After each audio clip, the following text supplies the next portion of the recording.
Il était une fois dans un petit village paisible, une jeune fille nommée Fatima. Fatima était une brillante élève, passionnée par les études, en particulier la médecine.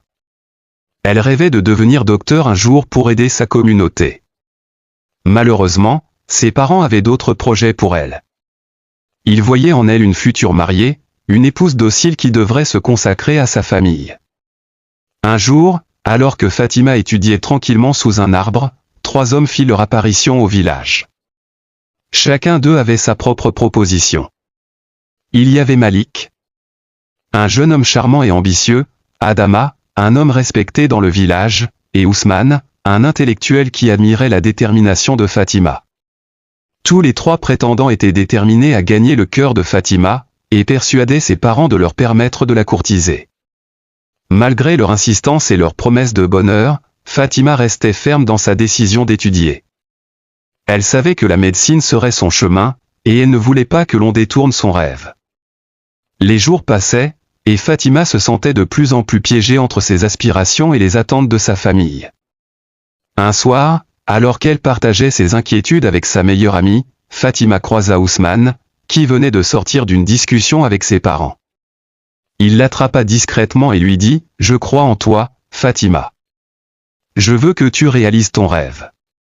Je peux t'aider, mais il te faudra prendre des risques. » Ousmane lui proposa de fuir ensemble vers la ville voisine, où elle pourrait continuer ses études dans une grande école de médecine.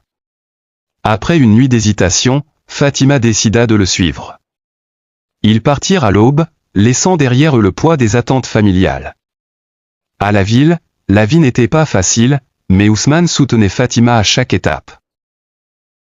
Il l'aida à s'inscrire à l'école de médecine, à réviser pour ses examens, et tous deux passèrent de nombreuses nuits à étudier ensemble.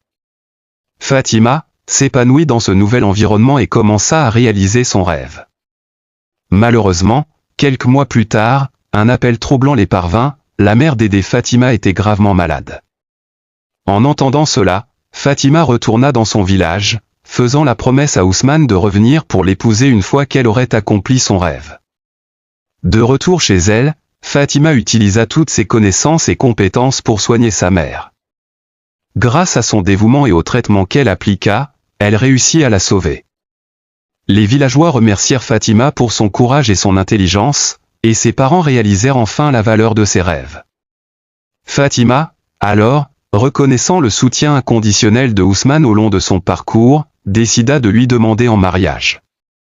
Cependant, la veille de leur union tant attendue, un tragique accident survint. Ousmane perdit la vie, laissant Fatima dévastée.